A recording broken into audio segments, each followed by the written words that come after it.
Hello everyone guys, सो कैसे हैं आप सब। आज हमको देखना है अपने फिजिक्स का चैप्टर नंबर 13 का पार्ट नंबर 4। और गाइस ये हमारा लास्ट पार्ट है। इसके बाद हम लोग स्टार्ट करने वाले चैप्टर नंबर 14 को।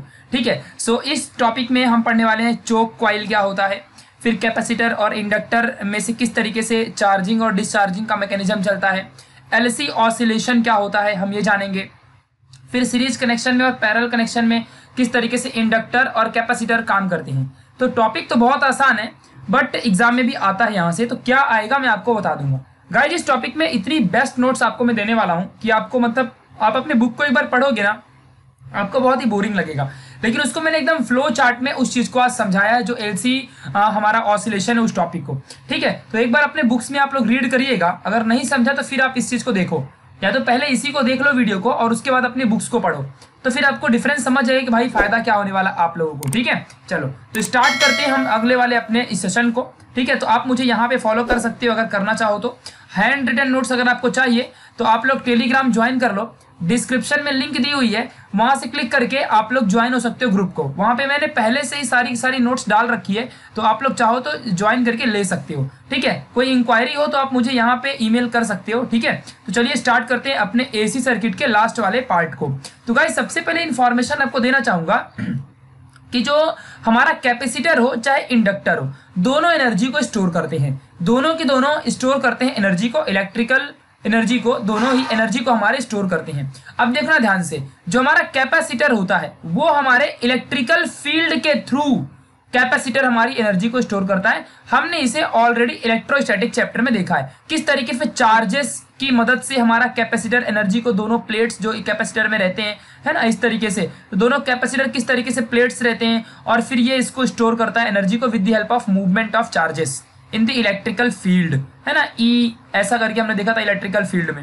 नाउ ठीक है, अब यहाँ पे ध्यान देना अच्छे से, मैग्नेटिक फील्ड की बात करते हैं। तो देखो जो इंडक्टर होता है ये हमारी एनर्जी को स्टोर तो करता है but with the help of magnetic field. ठीक है, तो ये बातें आपको समझनी है। मतलब कैपेसिटर हमारी इलेक्ट्रिकल फील्ड के थ्रू, जब भी कभी भी आप चार्जेस को पास करोगे थ्रू द कैपेसिटर तो उसमें एनर्जी स्टोर हो जाती है, और इंडक्टर में भी एनर्जी स्टोर हो जाती है बट व्हेन जब हम उसमें मैग्नेटिक फील्ड को पास करते हैं तो मैग्नेटिक फील्ड की मदद से इंडक्टर में हमारे मतलब एनर्जी स्टोर होती है और कैपेसिटर में इलेक्ट्रिक फील्ड की मदद से एनर्जी स्टोर होती है। तो गाइस अब मैं आपको यहाँ पे चार्जिंग और डिस्चार्जिंग का मैकेनिज्म बताऊंगा। यहाँ पे जो मैं आपको बताने जाने वाला हूँ ये चीज है कि पहले हमारा कैपेसिटर एनर्जी स्टोर करेगा, फिर इसकी एनर्जी इंडक्टर के पास आएगी। ठीक है, फिर हमारा इंडक्टर क्या करेगा, फिर इसको अपनी एनर्जी देगा, फिर ये चार्ज हो जाएगा। मतलब बार बार क्या चलने वाला है कि एक बार कैपेसिटर हमारा चार्ज हो जाएगा, फिर कैपेसिटर की सारी एनर्जी इंडक्टर के पास जाएगी, तो फिर इंडक्टर चार्ज हो जाएगा, और जब इंडक्टर हमारा चार्ज हो जाएगा तो फिर इसकी एनर्जी वापस कैपेसिटर के पास जाएगी, फिर ये भी चार्ज हो जाएगा। तो ऐसे बार बार चार्जिंग और डिस्चार्जिंग का मैकेनिज्म बार बार चलते रहता है और इसी को हम ऑसिलेशन कहते हैं अभी, मतलब इलेक्ट्रिसिटी के फील्ड में। तो अभी मैं आपको इसी चीज को अच्छे से समझाऊंगा, ध्यान देना। इसे देख के डरो मत क्या है, ये वो चीज है जो आपकी बुक में एकदम 2 से 1.5 पेजेस में बताया हुआ है। इसको मैं आपको एकदम शॉर्ट में एकदम फ्लो चार्ट्स के थ्रू, परफेक्ट की पॉइंटिंग के थ्रू आपको मैं यहाँ पे समझाने वाला हूँ। तो लाइन टू लाइन बस आपको समझने की कोशिश करनी है, अपने आप सब आपको समझ में आ जाएगा। ठीक है, तो ध्यान देना अच्छे से माय डियर। देखो सबसे पहले मान लो मेरे पास कोई सर्किट है और उस सर्किट में एसी करंट मेरा सप्लाई हो रहा है। क्या सप्लाई हो रहा है, मेरा एसी करंट सप्लाई हो रहा है। ठीक है, अब ध्यान देना अच्छे से, तो एसी करंट सप्लाई हो रहा है और उसी सर्किट में मान लो कि हमारा capacitor as well as inductor दोनों कनेक्टेड है। ठीक है, capacitor as well as inductor दोनों कनेक्टेड है। तो एसी सर्किट हमारा करंट होता है, AC current, alternating current.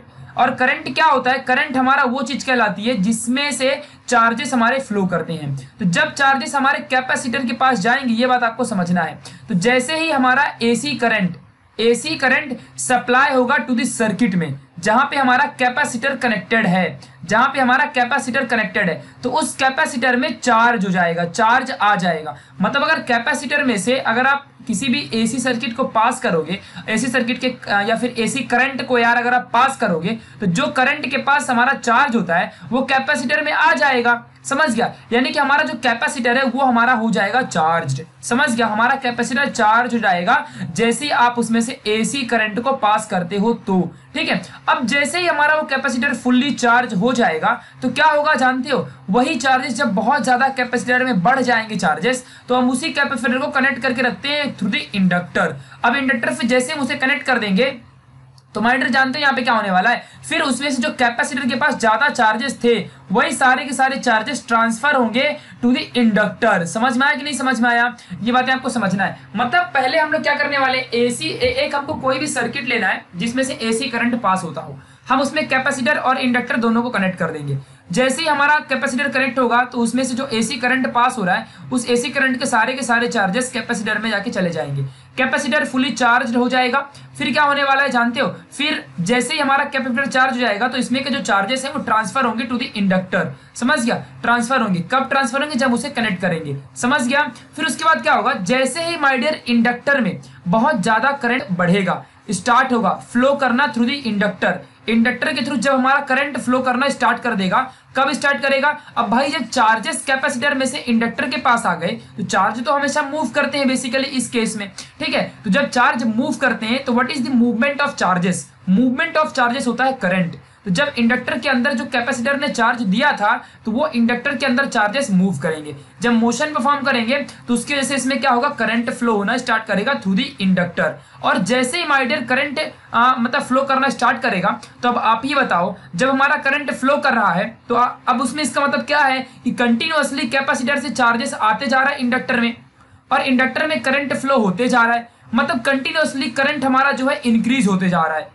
In the inductor. तो इंडक्टर में हमारा जो करंट है वो कंटिन्यूअसली क्या होते जा रहा है, इंक्रीज होते जा रहा है, इंक्रीज होते जा रहा है। ये बातें आपको समझ के रखनी है, ठीक है। तो माय डियर मतलब हो क्या रहा है, जैसे ही कैपेसिटर हमारा चार्ज को छोड़ेगा इंडक्टर में तो इंडक्टर में करंट फ्लो होगा, और वही इंडक्टर में जो करंट फ्लो हो रहा है वो कंटिन्यूअस इंक्रीज भी होते जाएगा जैसे जैसे हमारा कैपेसिटर चार्ज देता जाएगा टू द इंडक्टर, ठीक है। तो इसी इंक्रीज इन करंट से हमने ईएमआई चैप्टर में इलेक्ट्रोमैग्नेटिक इंडक्शन में क्या पढ़ा था कि अगर मान लो हमारा करंट इंक्रीज हो या डिक्रीज हो तो चेंज ही रहा है ना, तो चेंज ही हो रहा है ना, चाहे वो इंक्रीज हो चाहे डिक्रीज हो। तो जब हमारा करंट चेंज होता है तो हमारा मैग्नेटिक फ्लक्स बदलता है। तो इंडक्टर में जैसे हमारा करंट चेंज होगा ना माय डियर, तो हमारा मैग्नेटिक फ्लक्स क्या होगा, चेंज हो जाएगा। जो हमारे कंडक्टर के पास मैग्नेटिक फ्लक्स है वो हमारा बदल जाएगा। और जैसे ही माय डियर हमारा मैग्नेटिक फ्लक्स बदलता है तो अकॉर्डिंग टू फैराडेज लॉ हमें क्या पता है कि सर्किट में तुरंत ही ईएमएफ प्रोड्यूस होता है। तो change in magnetic flux causes production of the EMF in the circuit, ये हमने फैराडेज लॉ में पढ़ा था, फैराडेज सेकंड लॉ या फर्स्ट लॉ दोनों में, ठीक है। तो ये बातें आपको समझनी है, ये हमने इलेक्ट्रोमैग्नेटिक इंडक्शन में सीखा था। तो जैसे ही मैग्नेटिक फ्लक्स हमारा बदलेगा तो ईएमएफ प्रोड्यूस हो जाएगा किसी उस सर्किट में।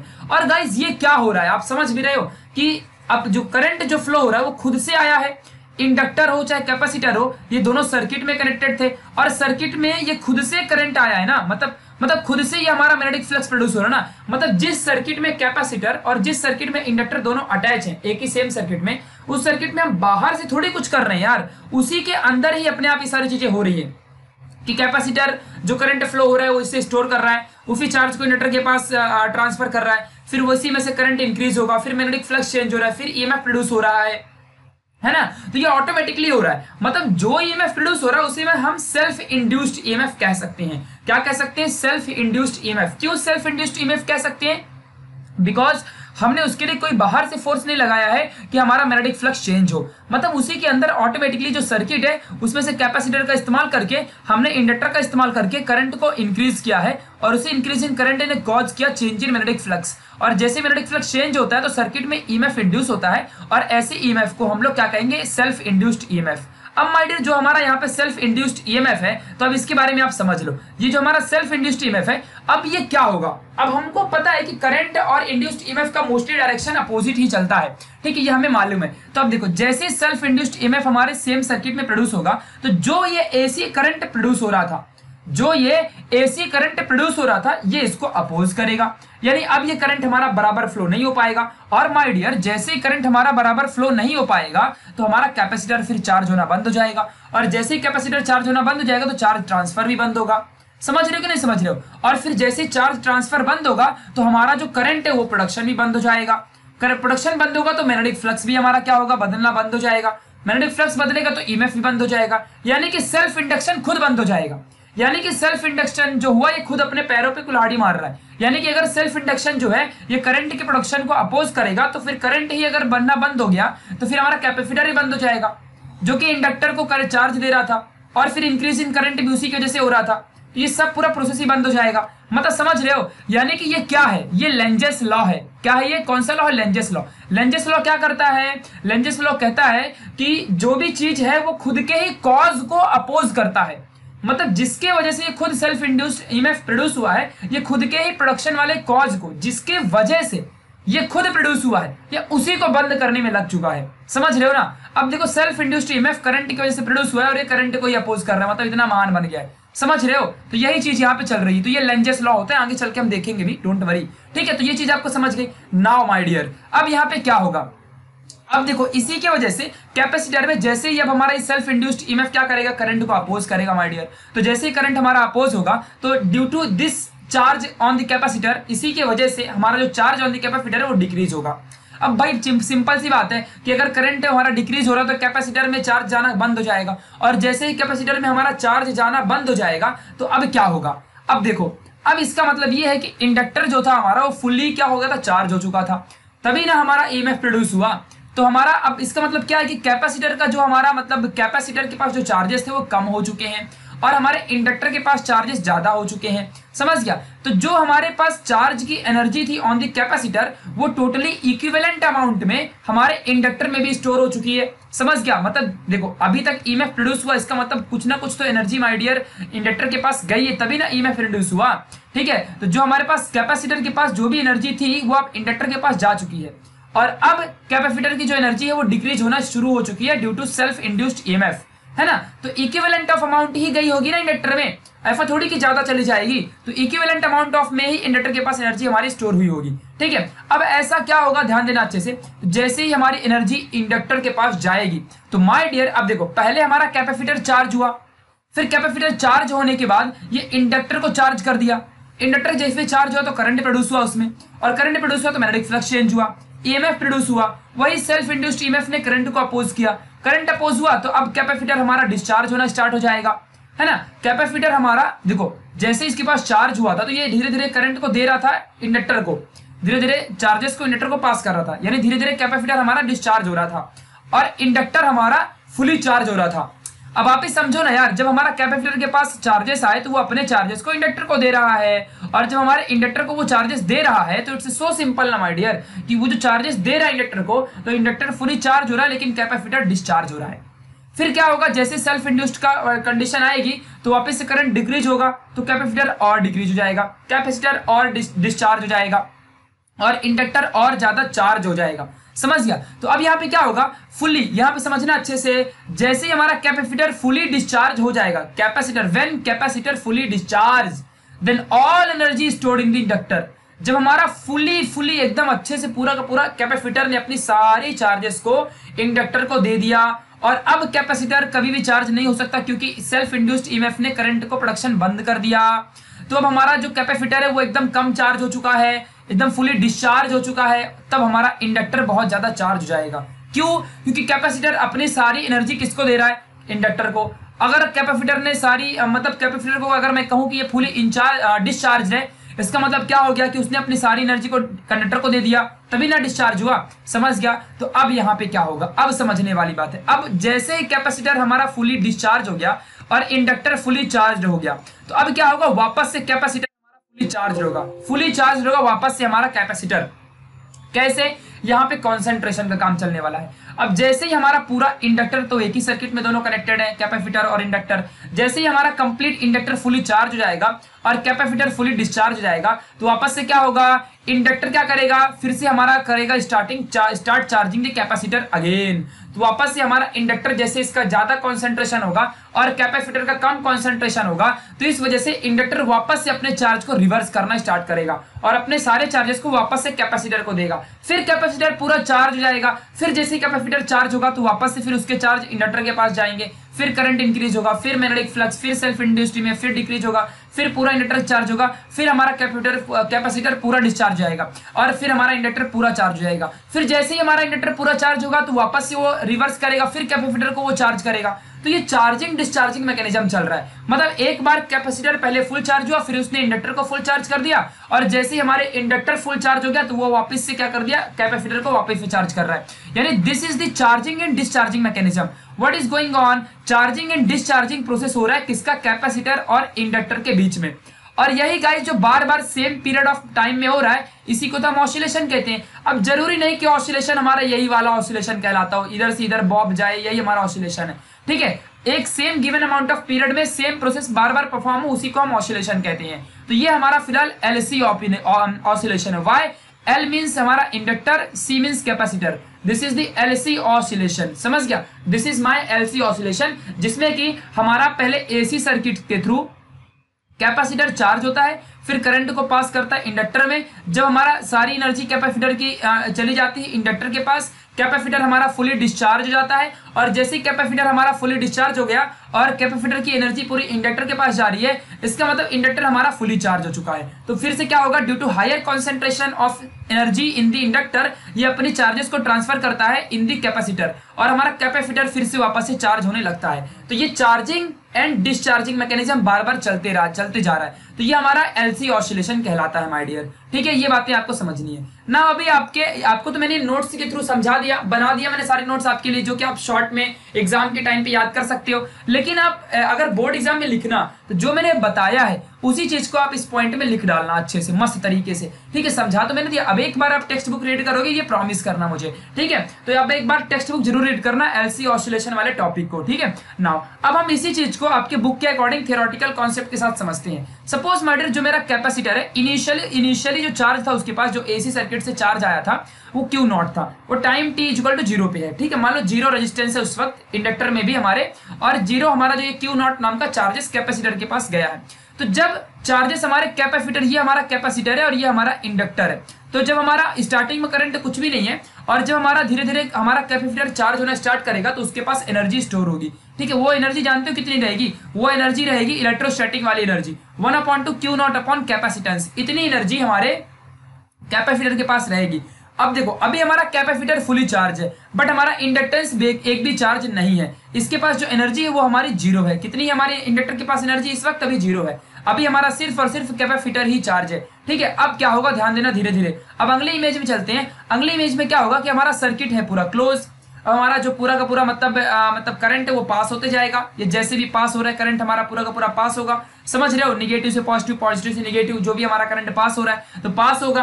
ठीक है, तो अब हमारा कंटिन्यूसली जैसे करंट पास होगा तो चार्जेस हमारे फ्लो होंगे, और जब हमारे चार्जेस फ्लो होंगे तो कैपेसिटर किसे, हमारा कैपेसिटर के पास देखो इस तरीके से चार्जेस हमारे चल के और इंडक्टर के पास आ जाएंगे। तो इस तरीके से हमारे जो हमारे चार्जेस हैं धीरे धीरे कैपेसिटर से इंडक्टर के पास आएंगे। समझ गया। अब हमारा कैपेसिटर चार्ज हो चुका था, एनर्जी स्टोर कर लिया था, अब वही एनर्जी उसकी इंडक्टर के पास आएगी। अब इंडक्टर के पास जैसे आएगी तो इंडक्टर भी धीरे धीरे चार्ज होना स्टार्ट हो जाएगा, और इसका मैग्नेटिक फील्ड चेंज होने लगेगा, यानी मैग्नेटिक फ्लक्स चेंज होने लगेगा। और जैसे जैसे इसका मैग्नेटिक फ्लक्स चेंज होगा तो इसमें एनर्जी यानी कि ईएमएफ इसमें इंड्यूस होगा। ठीक है, और वो जितना भी ईएमएफ इंड्यूस होगा वो उसकी टोटल एनर्जी इतनी रहेगी 1/2 Li का स्क्वायर। ये भी हमने प्रूफ किया है पीछे के चैप्टर्स में। ठीक है, तो 1/2 Li का स्क्वायर इतना हमारा इंडक्टर एनर्जी स्टोर करेगा फ्रॉम द कैपेसिटर। नाउ अब हमारा इंडक्टर फुली चार्ज हो चुका है। अब लेटर इंस्टेंट मतलब ये होता है कि बाद के कुछ टाइम बाद हमारा जैसे यहाँ पे ये फुली चार्ज हो जाएगा तो क्या होगा, अब यहाँ पे ध्यान देना है। अब देखो हमारा जो कैपेसिटर है वो फुली डिस्चार्ज हो चुका है। पहले देखो क्या था कि हमारा कैपेसिटर के पास थोड़ी बहुत एनर्जी थी और वो सारी एनर्जी करंट के थ्रू इंडक्टर के पास जा रही थी। अब हमारा सारा जब करंट सारा चार्जेस इंडक्टर के पास आ चुका है तो कैपेसिटर हमारा देखो फुली डिस्चार्ज हो चुका है, और हमारा इस वक्त इंडक्टर फुली चार्ज हो गया है। अब फुली चार्ज हो गया है तो वापस से क्या होगा, अब यहाँ पे ईएमएफ प्रोड्यूस होगा, self inductance self EMF produce होगा, और इस वजह से यहाँ पे हायर कॉन्सेंट्रेशन की वजह से हमारे यहाँ पे इंडक्टर में ज्यादा इलेक्ट्रिसिटी आ जाएगी, ज्यादा चार्जेस आ जाएंगे। वो चार्जेस 1/2 Li नॉट का स्क्वायर रहेगा, और इंटायर इलेक्ट्रोस्टैटिक एनर्जी हमारी कैपेसिटर के पास मतलब कन्वर्टेड होने लगेगी। ठीक है, मतलब इस केस में क्या हुआ है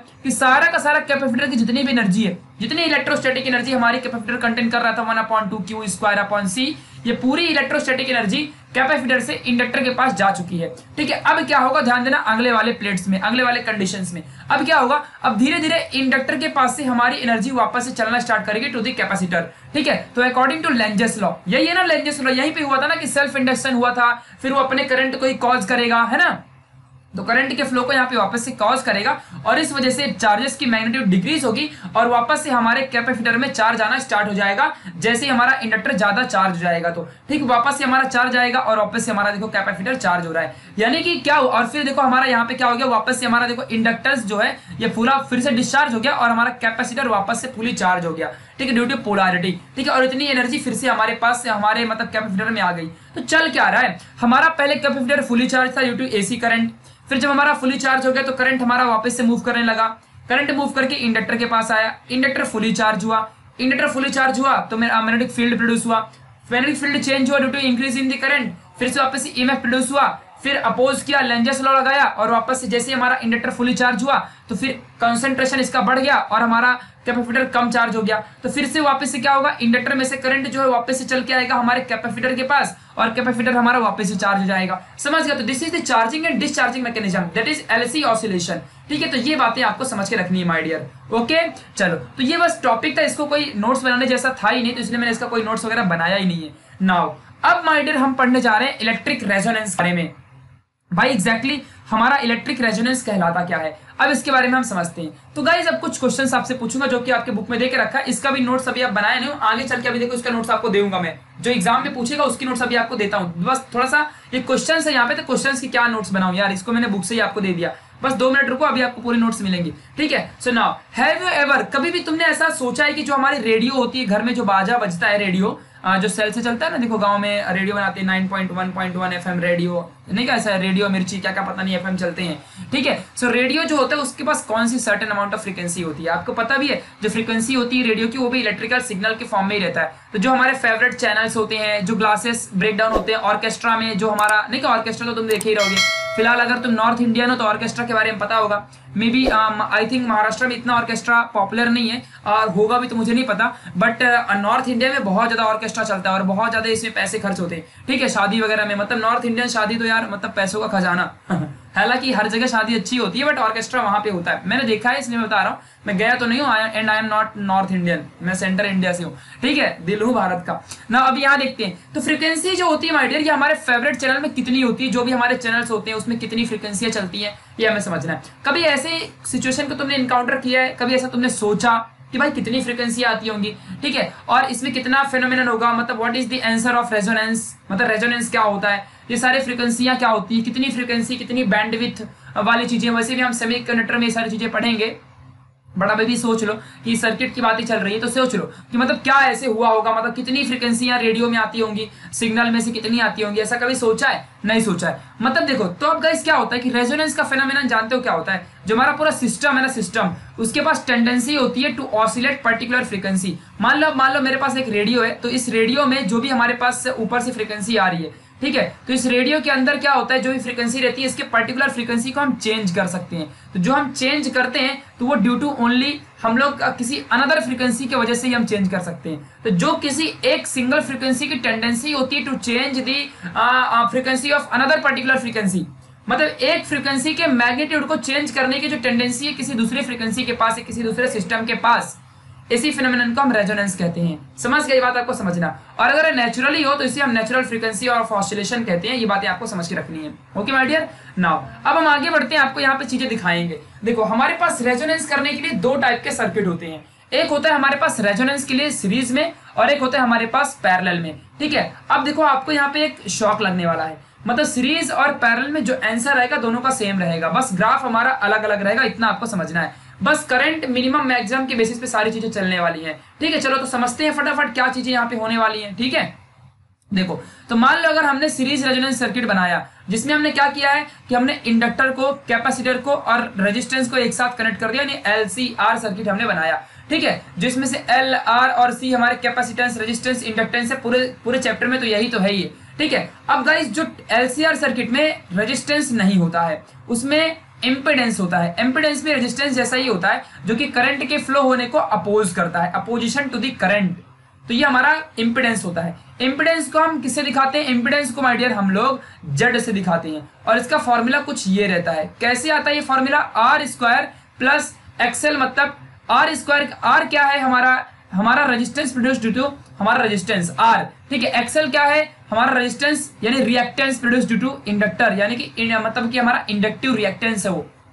एक्सएल क्या है, हमारा ये कैपेसिटिव रिएक्टेंस है एक्स सी का स्क्वायर। नाउ अब हमको पता है कि जो हमारा एक्सएल होता है इसके फॉर्मूले को हमने फॉर्मुलेट किया था, ओमेगा एल मिला था हमें। और व्हाट अबाउट एक्स सी, इसका भी हमें फॉर्मूला मिला था 1/ओमेगा सी, हमें ये फॉर्मूला मिला था। इसके पहले सेकंड वीडियो आप जाके प्लीज एक बार वॉच कर लेना, पार्ट नंबर 2, तो आपको ये मिल जाएगा कि ये किस तरीके से आया इम्पीडेंस, है ना, ये आपको पता चल जाएगा ना। आगे बढ़ते हैं, अभी ध्यान देना अच्छे से। यहाँ पे क्या है, अभी अगर मान लो किसी एंगुलर फ्रीक्वेंसी की अगर मैं बात करूं, जैसे वहां पे ओमेगा था, तो certain amount of angular frequency में जो हमारा इंडक्टिव रिएक्टेंस है और जो हमारा कैपेसिटिव रिएक्टेंस है दोनों इक्वल है, सपोज दैट, ठीक है। तो मैं किसी सर्टेन फ्रीक्वेंसी की बात कर रहा हूं, ठीक है, रेजोनेंस फ्रीक्वेंसी जिसे हम कहते हैं, मतलब वो सर्टेन फ्रीक्वेंसी जो एक किसी सर्टेन फ्रीक्वेंसी को चेंज कर सके, उसके मैग्नीट्यूड को बदल सके। तो मान लो ये ओमेगा आर मेरी एक ऐसी एंगुलर फ्रीक्वेंसी है जो किसी भी डिवाइस के किसी भी फ्रीक्वेंसी को बदल सकता हो, ठीक है। तो उसे मैं क्या कहूंगा यहाँ पे, रेजोनेंस फ्रीक्वेंसी यानी ओमेगा आर। तो एक्सएल के जगह में मैं उसकी वैल्यू पुट करता हूं ओमेगा आर एल, यानी कि resonance frequency into inductive reactance या फिर आप इंडक्टेंस कह सकते हो, 1/ओमेगा आर सी, यानी कि capacitance into resonance frequency. Now इस ओमेगा आर को और इस ओमेगा आर को एक साथ रख दिया और इसके एल को नीचे ला दिया, तो 1/LC बन जाएगा, where L is the inductance, C is the capacitance. Now ये मल्टीप्लाई करूंगा तो ओमेगा आर स्क्वायर बन जाएगा 1/LC। अब देखो हम लोग को पता है कि ओमेगा इक्वल टू क्या होता है, 2πt होता है। व्हाट अबाउट टी, यहाँ पे देखो मतलब 2π/t होता है, और 1/t क्या होता है, 2πf बन जाता है ना, ये हमको मालूम है। तो यहाँ पे 2πf और ओमेगा आर रेजोनेंस फ्रीक्वेंसी की बात कर रहा हूँ, तो यहाँ पे एफ आर ले लो, रेजोनेंस फ्रीक्वेंसी 1/LC। अगर स्क्वायर रूट लो तो 2πfr के ऊपर से स्क्वायर गायब हो जाएगा और यहाँ पे ओनली बचेगा 1/√LC, ठीक है। और फिर fr को यहाँ पे रखूं मैं, अगर 2π को इधर भगा दो तो मेरे को आंसर मिलेगा 1/2π√LC। तो what is that fr? fr is the resonant frequency, जिस फ्रीक्वेंसी से तुम किसी भी डिवाइस के एक फ्रीक्वेंसी को बदल सकते हो, इसी को हम रेजोनेंस फ्रीक्वेंसी कहते हैं। तो अगर मान लो अब यहाँ से वैल्यू पुट करो, किसी भी डिवाइस में इंडक्टेंस और कैपेसिटेंस तो लगा ही होता है, आप चाहे कोई भी डिवाइस को तोड़ के देख लो, उसमें इंडक्टेंस और कैपेसिटेंस लगा रहेगा, ठीक है, और उसी में आपकी फ्रीक्वेंसी भी आती है, ठीक है। तो जो भी आपका डिवाइस है उसमें अगर आप एफ आर के अमाउंट वाली फ्रीक्वेंसियां डालते हो तो उस डिवाइस की फ्रीक्वेंसी को आप बदल सकते हो। ये ऐसा कब होगा, जब आपका रिएक्टेंस जो रहेगा, कैपेसिटेंस जो इंडक्टेंस इंडक्टिव रिएक्टेंस और जो आपका कैपेसिटिव रिएक्टेंस है दोनों इक्वल होंगे तब, ठीक है। ये बातें आपको समझनी है। तो गाइस आप एक बार सोचो ना जरा, जो हमारा इंपिडेंस है उसका मतलब क्या है, इंपिडेंस का क्या होगा अगर हमारा ये यहाँ पे इंडक्टिव रिएक्टेंस और हमारा कैपेसिटिव रिएक्टेंस दोनों इक्वल रहेंगे। तो हमारा यहाँ पे क्या होने वाला है कि रूट के अंदर हमारा जो देखो अभी यहाँ पे वैल्यू है, क्या वैल्यू यहाँ पे, √r² plus XL minus XC का होल स्क्वायर, यही है, ठीक है। अगर मेरा XL और XC इक्वल हो गया तो आप बताओ ये पूरा 0 हो जाएगा ना टर्म, ठीक है। तो यहाँ पे सिर्फ r² बचेगा और रूट गायब करोगे तो सिर्फ r बचेगा। तो this is the least value of impedance. अगर मान लो आपका रेजिस्टेंस यहाँ पे कम हो जाएगा, समझ रहे हो ना, इंपिडेंस क्या होता है, ये पूरा इंपिडेंस का फॉर्मूला है, यानी कि इंपिडेंस भी यार एक रेजिस्टेंस ही होता है, इतना आपको समझ के रखना है। तो अगर आप उसमें मान लो XL और XC को इक्वल कर दोगे तो आपके R की इतनी ही उसकी भी वैल्यू आ जाएगी, और यही हमारे इंपिडेंस की सबसे कम और लिस्ट वैल्यू मानी जाती है, ठीक है। ये बातें आपको समझनी है। यानी कि अब आप ही बताओ मुझे कि जब हमारा इंपिडेंस लिस्ट वैल्यू दे रहा है, अगर हमारा रेजिस्टेंस इसका मतलब कम है तो करंट ज्यादा होगा, और जब करंट ज्यादा होगा तो हमने इसका ग्राफ इस तरीके से बनाया है, यानी हमारी फ्रीक्वेंसी भी ज्यादा होगी, क्योंकि फ्रीक्वेंसी करंट की वजह से चेंज होती है। एसी सर्किट में हमारी जो फ्रीक्वेंसी होती है वो चेंज होती है, इंक्रीज होती है, ठीक है। तो हमारा जो सर्किट में करंट रहेगा वो ऐसे तरीके से बढ़ जाएगा, करंट बढ़ेगा, मैक्सिमम ग्राफ बनेगा, देखो। और जो हमारा आई नॉट है, करंट हमेशा इंक्रीज होगा, ठीक है, और फ्रीक्वेंसी भी ऐसे बढ़ेगी बट वो भी डिक्रीमेंट होगी, बट किसी सर्टेन पॉइंट में हमारा करंट मैक्सिमम रहेगा। क्या रहेगा हमारा यहाँ पे, करंट मैक्सिमम रहेगा। नाउ अभी मैं आपको पैरेलल में दिखाऊंगा, ये जो आंसर आया 1/2√LC ये सेम आएगा, बट ये ग्राफ अलग कुछ रहेगा, मैं आपको इसको दिखाऊंगा। उससे पहले हम लोग सीरीज कनेक्शन की एक मतलब कैरेक्टरिस्टिक्स पढ़ लेते हैं। तो इसमें केस में क्या होता है, रेजोनेंस हमारा हमेशा ये इक्वल रहता है, रेजोनेंट फ्रीक्वेंसी हमारी हमेशा इतनी होती है, इंपिडेंस हमेशा हमारा मिनिमम रहेगा, तो इसका मतलब क्या है कि जो हमारा करंट होगा वो हमारा मैक्सिमम रहेगा। इतनी बातें आपको 4 पॉइंट याद रखनी है, ठीक है, ये बातें आपको समझ के रखनी है। ओके माय डियर, चलो अब आगे बढ़ते हैं हम। In the case of parallel, अब इसमें आपको समझ क्या रहेगा ना यार, अगर इंपिडेंस मतलब होता है रेजिस्टेंस और रेजिस्टेंस मिनिमम मतलब करंट ज्यादा, समझ रहे हो ना, ये तो हमने 9वीं में भी पढ़ा है ना। तो पैरेलल रेजोनेंस सर्किट की बात करते हैं। अब इसमें हमने क्या किया, एक इंडक्टेंस का इस्तेमाल किया है और एक कैपेसिटेंस का इस्तेमाल किया है, दोनों को हमने एक साथ एक दूसरे के देखो पैरेलल डाल दिया है। और एक हमने बाहर से एक ईएमएफ अप्लाई कर रहे हैं। तो L इज द इम्पिडेंस और C is the capacitance which is connected parallelly to the inductor. ठीक है नाउ, और बाहर से जो हम ईएमएफ दे रहे हैं वो हमारा E है जो कि सप्लाइड किया जा रहा है सर्किट में, और उस E की वैल्यू तो हम पूरे चैप्टर में यार यही पढ़ते आ रहे हैं कि E equal to E not sine omega t. ठीक है, और ये हमारा I इज द करंट। ठीक है, तो अब ध्यान देना अच्छे से क्या आंसर आएगा, ये भी बहुत मजेदार क्वेश्चन है। ठीक है, तो यहाँ पे समझना है। तो गाइस हम लोग को पता है कि इंडक्टर के केस में जो हमारा करंट होता है वो हमारा लैग करता है to the EMF by the angle of factor और फेज एंगल π/2। फेज एंगल π/2 से हमारा क्या करता है यहाँ पे ईएमएफ को, ये बात आपको समझनी है। जो हमारा करंट होता है वो लैग करता है टू द ईएमएफ। कैसे, ये समझते हैं। देखो E is equal to E not sine omega t, ये वैल्यू हमारा ईएमएफ की है। और वहीं पे इंडक्टर के केस में कितने बार नहीं आपने पढ़ा रहेगा यार, तो I is equal to I not sine और ओमेगा टी माइनस π/2, ऐसा आपने करंट देखा था इंडक्टर के केस में। तो इसमें क्या है, करंट हमारा लैग कर रहा है टू द ईएमएफ, लैग कर रहा है बाय π/2, माइनस साइन है तो लैग दिखाता है। समझ गया, तो दिस इज द IL, मैंने मान लिया कि current in the inductor is equal to I not sin omega t minus π/2, which is showing that the current is lagging behind the EMF by phase angle π/2। Okay, ये बात आपको समझनी है।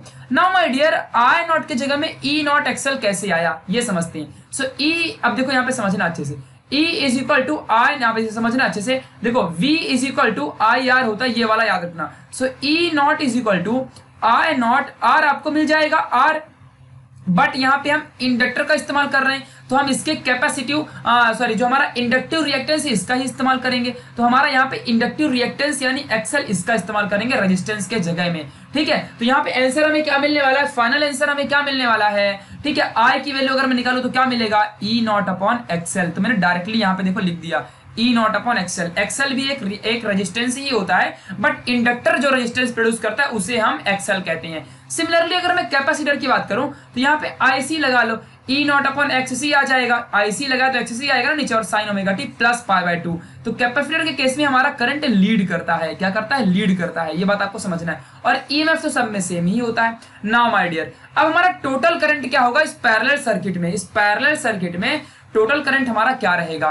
तो टोटल करंट रहेगा जो हमारा कैपेसिटेंस से और जो हमारे यहाँ पे इंडक्टेंस से जो भी करंट पास हो रहा है, यानी कि इंडक्टर और कैपेसिटर में से जो भी करंट हमारा पास हो रहा है उसी को ऐड कर दो तो वो हमारा टोटल करंट कहलाएगा। नाउ माय डियर, यहाँ पे समझते हैं E नॉट एक्सएल, और यहाँ पर भी E नॉट एक्सएल है। यहाँ पे समझते हैं साइन ओमेगा टी प्लस π/2 है, ये हमारा IC की वैल्यू मिल गई, आपको दिख गया होगा IC, देखो इधर है E not upon XC sine omega t plus π/2, और ये हमारा IL है E not upon XL sine omega t minus π/2। तो ये आपको वैल्यू समझ चुकी है ना। अब यहाँ पे देखते हैं, तो साइन ओमेगा टी प्लस π/2 यहाँ पे वैल्यू पुट कर दिया IC की, फिर IL की वैल्यू यहाँ पे पुट कर दिया। अब साइन ओमेगा टी π/2 का मतलब होता है चेंज। ठीक है, तो साइन का मतलब हो जाएगा कॉस ओमेगा टी, और साइन जब चेंज होगा तो यहाँ पे माइनस साइन देके जाएगा। ये बात आपको समझ के रखनी है। ठीक है, कभी भी एक बात आपको हमेशा ध्यान रखनी है इस बातें को, जो कि बहुत ज्यादा जरूरी भी है। ठीक है, समझना। ठीक है, ये बातें को आपको समझ के रखनी है। ठीक है माय डियर, चलो अभी आगे बढ़ते हैं। यहाँ पे ध्यान देना अच्छे से, E नॉट अपॉन XC है, और यहाँ पे जब हमारा बदलेंगे इस साइन को तो यहाँ पे हमारा कॉस ओमेगा टी आ जाएगा। ये भी अब इधर से इधर को लेके जाएंगे तो फिर चेंज होगा बाद में, तो साइन फिर से कॉस में बदलेगा। ये कितनी बार आपको सिखा चुका हूं मैं, है ना। उसके बाद आगे बढ़ते हैं, ये E नॉट और यहाँ पे देखो E नॉट आ जाएगा, E नॉट कॉमन गया। ठीक है, फिर यहाँ पे देखो कॉस ओमेगा टी और ये कॉस ओमेगा टी कॉमन आ जाएगा यहाँ पे। फिर ये 1 अपॉन एक्सएल और 1 अपॉन XC यहाँ पे देखो इस तरीके से आ गया। तो पहले मैंने 1 अपॉन XC लिख दिया, फिर 1 अपॉन XL लिख दिया, बिकॉज ये माइनस साइन था ना, तो यहाँ पे उल्टा कर दूंगा तो माइनस साइन मेरा काम बन जाएगा। ठीक है, ये मैथमेटिक्स है, पूरा मैथ्स लगा रहा हूँ और क्या कर रहा हूँ यार यहाँ पे। ठीक है, फिर क्या हो जाएगा E नॉट। अब देखो ना जरा, आप ही बात बताओ कि अगर मान लो x1 है प्लस x2 है, तो क्या मैं इसको ऐसे नहीं लिख सकता x2 माइनस x1, ऐसे भी तो लिख सकता हूँ ना, बात तो एक ही है ना।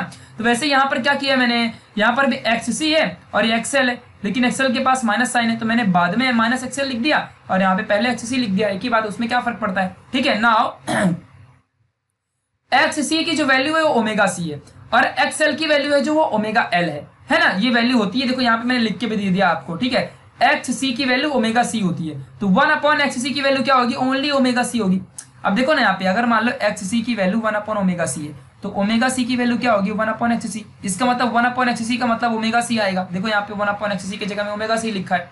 ठीक है, फिर इसके बाद XL की वैल्यू क्या होगी, ओमेगा L, तो ओनली ओमेगा L आ गया। समझ गया, ये वैल्यू आपको I की मिल गई ना। अब आगे बढ़ते थोड़ा सा और आगे। अब देखो इन दी पैरेलल कनेक्शन हमारा करंट क्या रहेगा, मिनिमम रहेगा। पैरेलल कनेक्शन में करंट मिनिमम रहेगा। ठीक है। और जब हमारा करंट मिनिमम रहेगा इसका मतलब क्या है, जो हमारा रेजिस्टेंस है वो जीरो रहेगा, समझ रहे हैं। तो हमारा रेजिस्टेंस क्या है, ओमेगा सी माइनस 1/ओमेगा एल, यही तो हमारा रेजिस्टेंस कहलाता है ना। समझ रहे हो कि नहीं समझ रहे हो। अभी देखो ना यार, ओमेगा सी क्या है, कैपेसिटिव रिएक्टेंस है, ओमेगा एल क्या है, ये इंडक्टिव रिएक्टेंस है। तो ये दोनों पूरा जीरो रहेगा तभी ना मुझे मिनिमम करंट मिलेगा। समझ रहे हो कि नहीं समझ रहे हो। क्योंकि अगर मान लो रेजिस्टेंस अगर जीरो हो जाए तो मुझे मैक्सिमम मिलेगा करंट। लेकिन अगर मैं मिनिमम करंट की बात करूं तो मेरा जो यहाँ पे ओमेगा सी है ये पूरा एकदम दोनों को कंबाइन करो तो मेरा जीरो आना चाहिए। तो अब देखो इक्वेट कर दूंगा फिर इसी मेथड को, तो omega L, omega square equal to L C, ठीक है। फिर यहाँ पे स्क्वायर रूट ले लो तो 1/√एल सी, है ना। ओमेगा की वैल्यू 2πfr इक्वल टू 1/√एल सी। फिर यहाँ पे fr इक्वल टू 2π नीचे भेज दो तो L C. What is the fr, resonant frequency.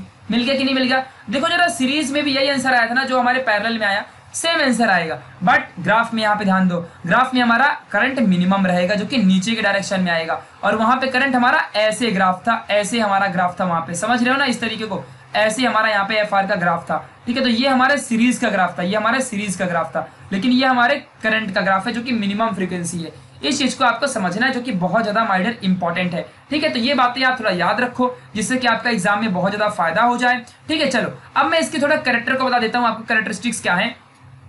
तो characteristics of the parallel resonance में एक्सएल इक्वल टू एक्ससी, इसमें भी सेम आएगा, सेम चीजें हैं। रेजोनेंट फ्रीक्वेंसी भी सेम रहेगी, बस यहाँ पे इंपेडेंस हमारा मैक्सिमम रहेगा और करंट हमारा मिनिमम रहेगा। तो ये 3 पॉइंट यहाँ पे जो लास्ट के 2 पॉइंट है ये इसमें थोड़ा उल्टा है। वहां पे क्या था, करंट हमारा मिनिमम, इंपेडेंस हमारा मिनिमम था तो करंट मैक्सिमम था। यहाँ इंपेडेंस हमारा मैक्सिमम रहेगा यानी कि रेजिस्टेंस पैरेलल में हमारा ज्यादा रहेगा तो हमारा करंट रेजिस्टेंस में बहुत कम होता है, ठीक है। यही बातें आपको समझनी है और ज्यादा हमें कोई बात समझनी नहीं इस केस में, ठीक है। अभी आप रियलिटी में मत ऐसे आर्ग्यू करने लगना, इस केस में बस आपको याद रखना है। नाउ अब माय डियर हम आते हैं शार्पनेस ऑफ रेजोनेंस के टॉपिक में। मतलब what is the sharpness of resonance, मतलब हमारा रेजोनेंस कितना प्रॉपर वर्क करेगा, कितना बराबर वर्क करेगा, कितना अच्छे तरीके से पर्टिकुलर तरीके से हमारे फ्रीक्वेंसी को ये चेंज कर सकता है। यही बातें अभी हम लोग को माय डियर सीखनी है बहुत अच्छे तरीके से, ठीक है। तो अब यहाँ पे ध्यान देना, कोई भी हमारे पास एलसीआर सर्किट हो, कोई भी हमारे पास एलसीआर सर्किट हो, उसमें से जो करंट पास होता है वो यही रहता है, E equal to I R, ठीक है। अब अगर मैं एलसीआर सर्किट की बात करूं तो मेरा क्या होगा, देखो यहाँ से E not equal to I not और Z लूंगा ना कि R लूंगा। वाई, क्योंकि एलसीआर सर्किट में जो टोटल रेजिस्टेंस है उसे तो हम इंपेडेंस कहते हैं, ठीक है। और हमारा जो मतलब इंडक्टेंस होता है उसमें हम उसे क्या कहते हैं, एक्सएल कहते हैं उसके रेजिस्टेंस को। कैपेसिटर के लिए हम लोग एक्ससी कहते हैं, कैपेसिटिव रिएक्टेंस। ये सब के बारे में हमने आपके पार्ट नंबर 2 में पढ़ा है ना। तो एक बार पूरे चैप्टर को दोबारा देखोगे ना बहुत मजा आएगा आपको, ठीक है। तो E not equal to I not Z आ जाएगा। तो यहां से अगर मैं आई नॉट की वैल्यू निकालू तो I not equal to E not upon Z आ जाएगा। What is the value of impedance, जरा देखो जरा ध्यान से, यही रहता है क्या, इंपेडेंस यही था ना, कितने बार अभी आपको बता चुका हूं, यही रहता है ना।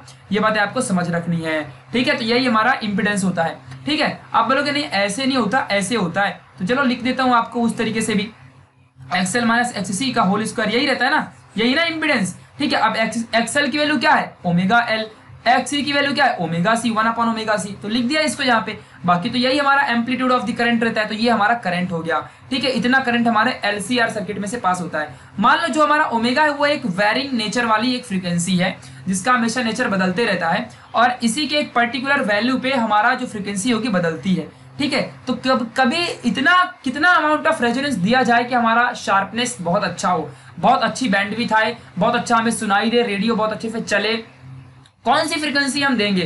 तो जो हमारी एंगुलर फ्रीक्वेंसी, मान लो कि ओमेगा आर को मैंने वो एक रेजोनेंट फ्रीक्वेंसी मान लिया जिस फ्रीक्वेंसी पे हमारा शार्पनेस मिलती है ना, मैंने उसे मान लिया। और हमारा वहां पे उस केस में जो हमारा रिएक्टेंस है, चाहे वो मतलब इंडक्टिव हो चाहे वो कैपेसिटिव, दोनों इक्वल है।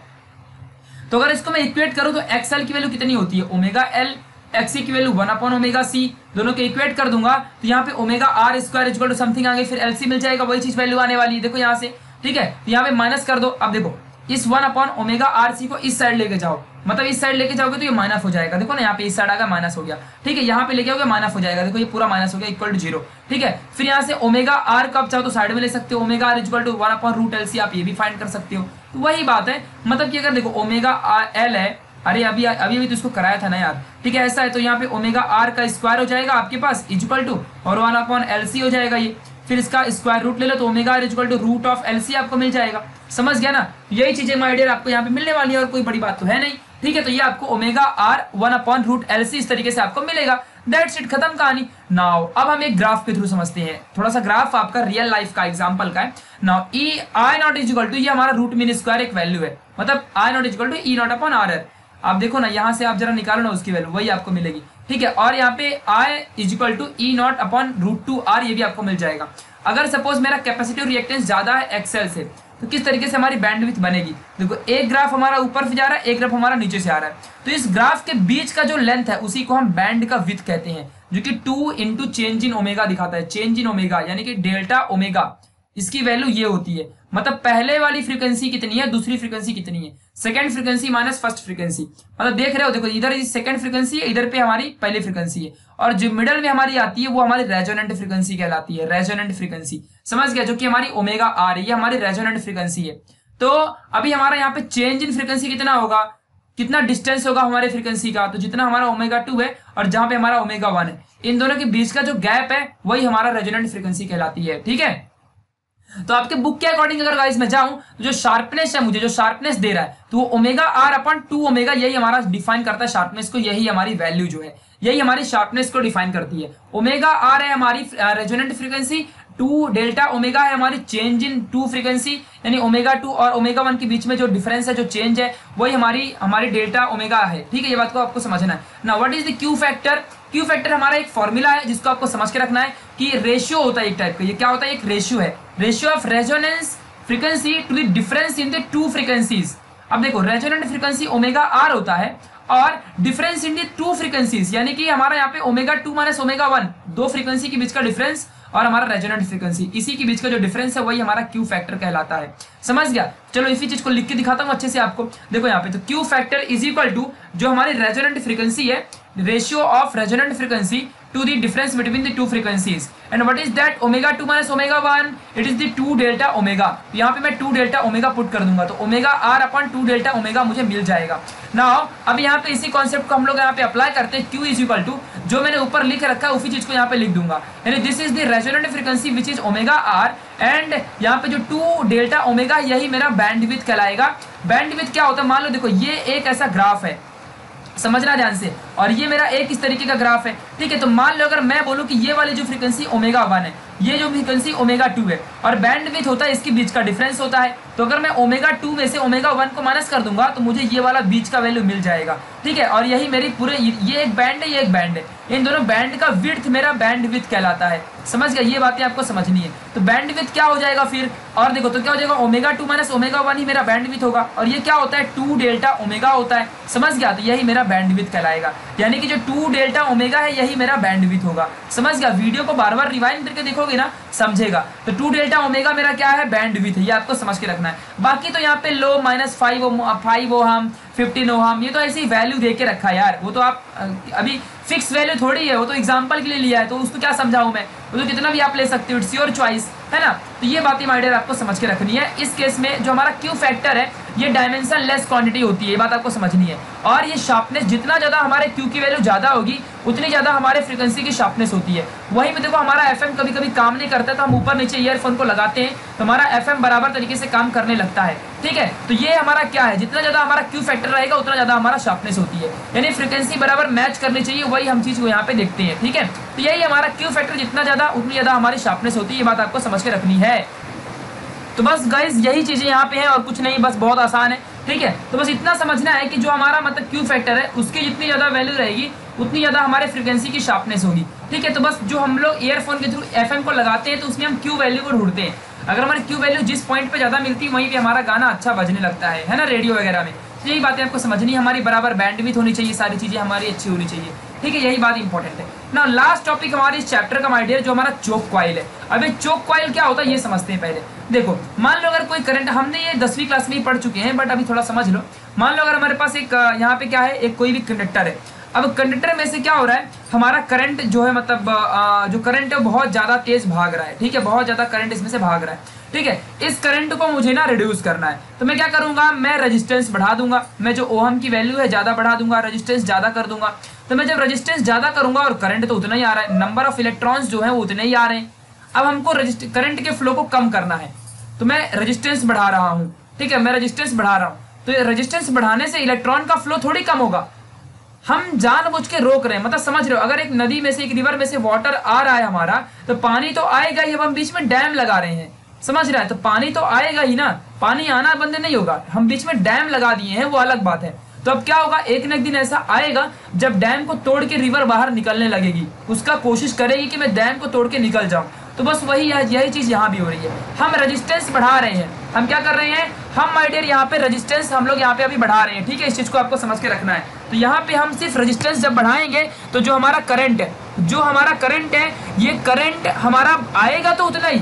अब हाँ, सिर्फ क्या होने वाला है, जो हमारा करंट रहेगा वो इलेक्ट्रॉन उतने ही आने वाले, बस थोड़े टाइम के लिए रुक जाएगा, लेकिन उसका फ्लो नहीं रुकेगा। तो इस वजह से क्या होती है, हमारी पूरी जो कॉइल है वो गर्म हो जाती है, हीटनेस प्रोड्यूस होती है, हीट प्रोड्यूस होती है, समझ गया। तो बस इतना याद रखो कि जब कभी भी हम करंट के फ्लो को रेजिस्टेंस के बढ़ाने की मदद से हम लोग रोकते हैं करंट के फ्लो को, तो वो जो एनर्जी है हमारी हीट में प्रोड्यूस होती है। और ऐसा हमारे जूल हीटिंग रूल ने बताया था, जो कि H = I/R² होता है, ठीक है। तो ये बात आपको समझनी, मतलब हमारी सारी एनर्जी यार हीटिंग में चली जाती है और हमारी पूरी वायर हीट हो जाती है, गर्म हो जाती है, ठीक है। तो ये बातें आपको समझनी है। तो इस इफेक्ट को खत्म तो नहीं कर सकते हैं, बट जीरो करने के लिए, मिनिमाइज करने के लिए हम चोक कॉइल का इस्तेमाल करते हैं, जो कि एक टाइप का इंडक्टर ही होता है, ठीक है। तो चोक कॉइल का मॉडल हम इस्तेमाल करते हैं, जो कि एक इंडक्टर ही है और जो कि हेल्प करता है to minimize the effect of this, मतलब this effect, to minimize this effect, समझ गया।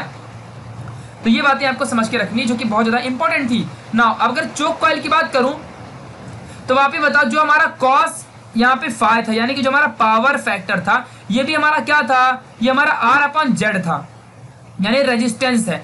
अब अगर मैं रेजिस्टेंस को बढ़ाऊंगा तो मेरा कॉस फैक्टर भी बढ़ेगा। यानी कि अब देखो, अगर मेरे चोक कॉइल मेरा बराबर काम करे किसी भी इंडक्टर के लिए, किसी भी चीज के लिए, तो मेरा कॉस फैक्टर नियरली 0 होना चाहिए, क्योंकि अगर नियरली 0 रहेगा तभी ना रेजिस्टेंस कम होगा। क्योंकि जो ये कॉस फैक्टर क्या होता है, ये जो हमारा पावर फैक्टर कॉस फाई है, ये R/Z होता है। आर भी रेजिस्टेंस, जेड भी इंपेडेंस, जो कि रेजिस्टेंस ही होता है। तो अगर हमारा रेजिस्टेंस कम कर दिया जाए और फिर भी हमारा करंट का फ्लो बंद हो जाए, तो हमारा मतलब समझ लेना है कि हमारा जो बराबर तरीके से सारी चीजें काम चल रही है, मतलब बराबर तरीके से हमारा काम यहाँ पे कर रहा है सारी चीजें, ठीक है। ये बातें आपको समझ के रखनी है। इसका मतलब क्या है, यहाँ पे आपको समझना है, अगर हमारा रेजिस्टेंस कम हो जाएगा तो करंट हमारा ज्यादा फ्लो करेगा, लेकिन अगर फिर भी रेजिस्टेंस कम करने के बावजूद भी रेजिस्टेंस को कम करने के माध्यम, समझना अच्छे से, रेजिस्टेंस को कम करने के बावजूद भी अगर हम करंट को रोक पाते हैं, तो हम यहाँ पे ट्राई करते हैं कि जो हमारा कॉस फैक्टर है वो कम से कम नियरली 0 तक तो आना ही चाहिए। क्योंकि अगर कॉस फैक्टर 0 हो गया, इसका मतलब रेजिस्टेंस कम हो जाएगा, और अगर रेजिस्टेंस कम हो जाएगा तो हमारा करंट बराबर फ्लो भी करेगा और हमारा हीट भी प्रोड्यूस नहीं होगा। तो चोक कॉइल के लिए हमें कॉस फैक्टर जो हमारा होता है, कॉस फैक्टर, और what is that cos factor? Cos factor my dear हमारा ये होता है कि मतलब पावर फैक्टर, जो कि हमारा रेजिस्टेंस ही है। हमने इसके पहले वाली वीडियो में कॉस फैक्टर के बारे में पढ़ा है, जो कि एक हमारा रेजिस्टेंस है यार। तो रेजिस्टेंस को कम कर दो, नियरली 0 करने की कोशिश करो। अगर आप नियरली 0 करने की कोशिश करते हो तो आपका करंट बराबर फ्लो होगा और आपका हीट भी बहुत कम प्रोड्यूस होगा। तो ये बातें आपको समझ के रखनी है, ठीक है, ये बातें आपको जान के रखनी है। Okay my dear, so finally आज का हमारा टॉपिक बहुत अच्छे से कंप्लीट हुआ है। आप इस वीडियो को प्लीज 2 से 3 बार देखो जरूर। एक बार देखने से आपको नहीं आएगा, आपको ही नहीं किसी को भी नहीं आएगा, तो कम से कम बहुत बार आप लोग इसे रिवाइज जरूर करना, ठीक है, और बार बार देखना और फिर बुक की रीडिंग करना, आपको 100% समझेगा। कमेंट बॉक्स में जरूर बताए बिना जाना नहीं कि आपको कैसे समझा नहीं है या समझा है, जो भी है, कैसे लगा आपको वीडियो जरूर बताना, ठीक है। So thank you so much for watching this video. मिलेंगे अगले वाली वीडियो में, तब तक के लिए बाय बाय। आप मुझे यहाँ पे फॉलो कर सकते हो।